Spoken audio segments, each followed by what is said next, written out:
Nothing in his life became him like deleting it.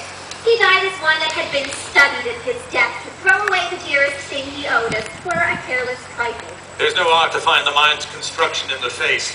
He was a gentleman on whom I built in absolute trust. Oh, worthiest cousin, the sin of my ingratitude even now is heavy on me. Thou art so far before that swiftest wing of recompense is slow to overtake thee. Only I have left to say, more is thy due than more than all can pay. The service and the loyalty I owe in doing it pays itself. Your Highness' part is to receive our duties, and our duties are to your throne and state, children and servants, which do but what they should by doing everything safe toward your love and honor. Welcome hither. I have begun to plant thee, and will labor to make thee full of growing. Noble Banquo, thou hast no less deserved, nor must be known no less to have done so. Let me enfold thee, and hold thee to my heart. There, if I grow, the harvest is your own. Sons, kinsmen, thanes, and you whose places are nearest, know we will establish our estate upon our eldest, Malcolm, whom we name hereafter the Prince of Cumberland, which honor must not unaccompanied invest him only, but signs of nobleness, like stars, shall shine on all deservers. From hence to Inverness, and bind us further to you. The rest is labor which is not used for you.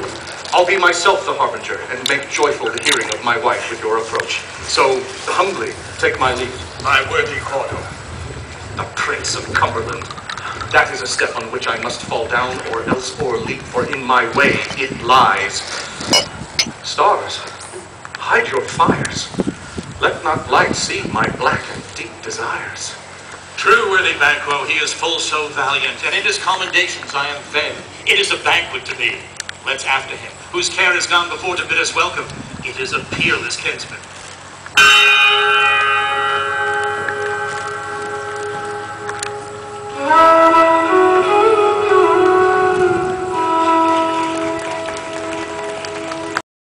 We crossed him at the heels and had a purpose to be his purveyor.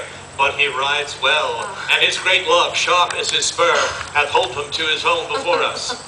Fair and noble hostess, we are your guests tonight. Conduct me to mine host. We love him highly, and shall continue our graces toward him. By your leave, hostess.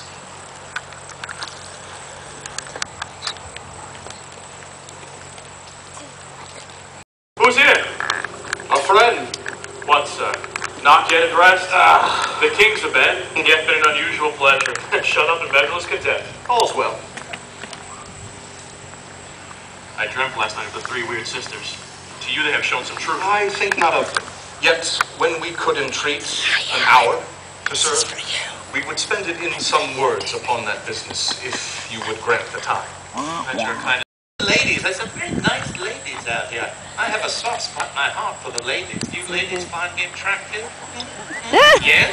But be nice to me, ladies. Be very nice to me. Maybe I've had a few to drink, but I am the porter after all. And I can open some doors for you if you get my drift. Better get back to the business at hand here.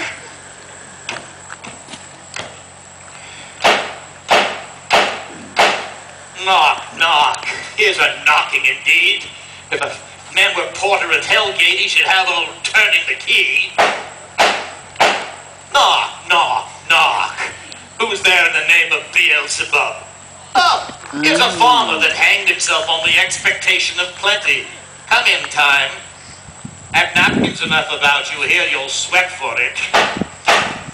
Knock, knock. Who's there in the other devil's name? Faith. Here's an equivocator that could swear in both the scales against either scale, who committed treason enough, for God's sake, yet could not equivocate to heaven. Oh, come in, equivocator. Knock, knock, knock. Who's there? Faith, here's an English tailor, came hither for stealing out of a French hose. Come in, time. Here you may roast your goose. Knock, knock, knock. Never been quiet. What are you? Like this place is too cold for hell. I'll devil porter it no further. Excuse me, but is there anyone here who believes that last line I just said? Too cold for hell? Would that it were too cold for hell for your sake and for mine. I have the wonder what sort of third-rate playwright would have written a line like that for me to have to say on a stage tonight like this. How some one-hit wonder will never hear from him again. But I had a matter of taking all professions and taking them in to the bonfire of hell. Anon, anon, anon, anon, I pray you, remember the porter.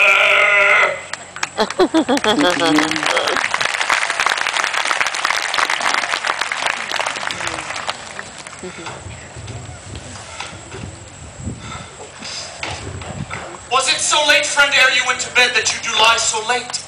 Faith, sir, we were carousing until the second cock, and drink, sir, is a great provoker of three things. What three things does drink especially provoke? Marry, sir, nose painting, sleep, and urine. Lechery, sir, it provokes and unprovokes. It provokes the desire, but takes away the performance. Therefore, much drink may be said to be an equivocator with lechery. It makes him and it mars him. It sets him on and it takes him off. It persuades him and disheartens him. Makes him stand to and not stand to. In conclusion, equivocates him into sleep and giving him the lie leaves him. I believe drink gave thee the lie last night. That it did, sir, in the very throat on me. Well, I requited him for his lie. Is thy master stirring? Our knocking has awakened. Here he is. Good morrow, noble sir. Good morrow, both. Is the king stirring, worthy thane? Not yet. He did command me to call timely on him. I have almost slipped the hour. I'll bring you to him. I know this is a joyful trouble to you, but yet 'tis one. The labor we delight in physics pain. There is the door. I'll make so bold to call, for 'tis my limited service.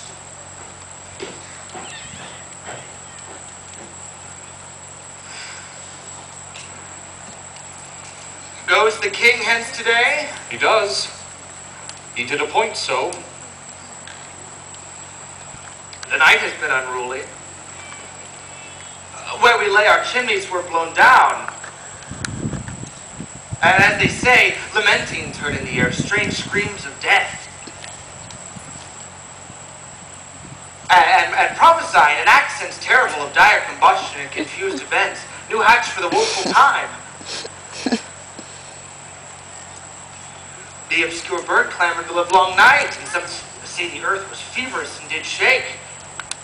'Twas a rough night. My remembrance cannot parallel a fellow to it. Oh, horror! Horror! Horror! Tongue nor heart cannot conceive nor name thee. Confusion now hath made his masterpiece. Most sacrilegious murder hath broke open the Lord's anointed temple and stole thence the life of the building. What is it you say? The life? Mean you his majesty? Approach the chamber and destroy your sight with the new gorgon. Do not bid me speak, see, and then speak yourselves. Awake! Awake! Ring the alarm bell! Murder and treason! Banquo and Donovan! Malcolm! Shake off this downy sleep, death's counterfeit, and look on death itself. Fury, signifying nothing.